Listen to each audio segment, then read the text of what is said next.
Mengawali Jatimawan hari ini, pemirsa, Kepolisian Resort Jombang berhasil membongkar produsen minuman beralkohol rumahan beromset 1 miliar rupiah. Penggerebekan ini dilakukan setelah menerima laporan masyarakat.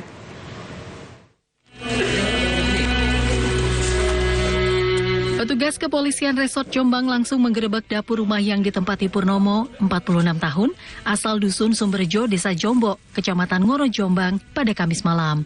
Di dapur rumah ini, polisi menemukan puluhan drum arak putih siap edar. Arak putih ini diproduksi di dapur rumah di kawasan padat penduduk. Puluhan drum proses fermentasi ini disimpan di belakang rumah.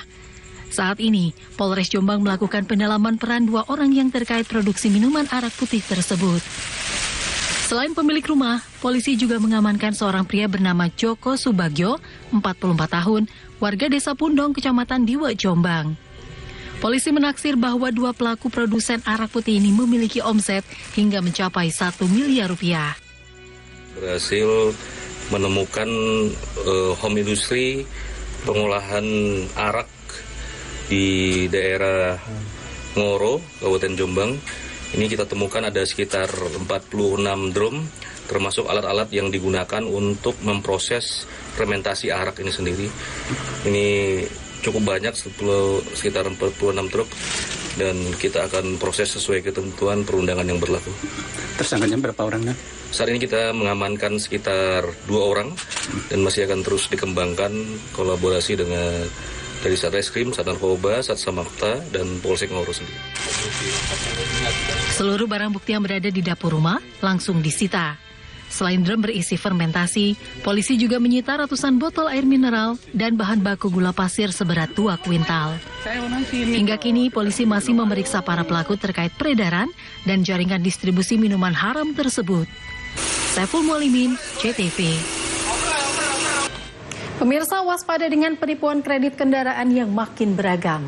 Sejumlah warga menjadi korban penipuan atas pembelian kendaraan roda 4 secara kredit, namun unit yang dibeli tak kunjung datang alias hilang. Ironisnya, tagihan kredit atas kendaraan tetap berjalan.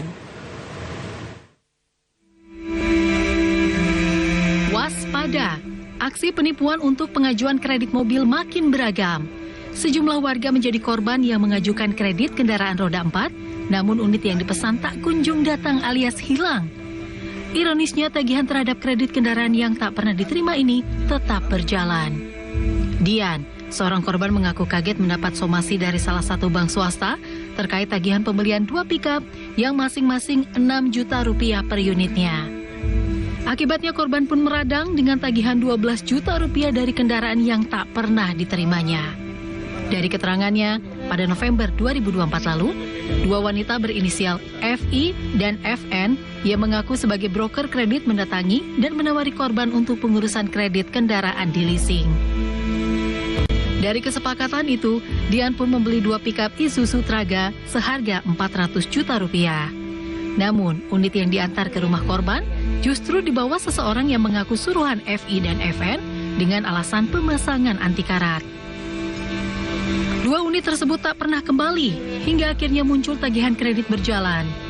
Gagal menghubungi 2 brokernya, korban pun akhirnya sadar telah tertipu. Bernasib yang sama, Paryono, salah seorang korban yang menerima tagihan kredit sebesar 29 juta rupiah per bulan atas pembelian 1 unit Mercy seharga 1,2 miliar yang tak pernah diterima. Namanya Fani sama Reni. Jadi saya itu untuk kepentingan checking, saya diminta KTP dan biasa syarat-syarat untuk checking. Nah, setelah itu saya kasih. Ini nggak ada inian lagi. Ketika di bulan berikutnya muncul tagihan itu. Tagihan untuk pembelian apa, Pak? Yang situ tertera di Mercy. Mercy dengan tagihan berapa, Pak? Tagihan 3 bulan itu cicilannya 29.500. 3 bulan. Selama berapa tahun? 72 bulan. 72 bulan. 72 bulan. Nah, Bapak 29 juta. Nah, Bapak sudah pernah membayar atau bagaimana, Pak? Karena saya nggak merasa ini, saya nggak bayar. Karena nggak nerima mobilnya ya? Ya nggak terima mobil, saya belum pernah lihat, saya belum. Kuasa hukum korban Dian menyebut bahwa kasus penipuan ini juga menimpa 4 orang lainnya. Dengan jumlah mobil 10 unit terdiri kendaraan Mercy, truk, Alphard, Innova, dan pickup.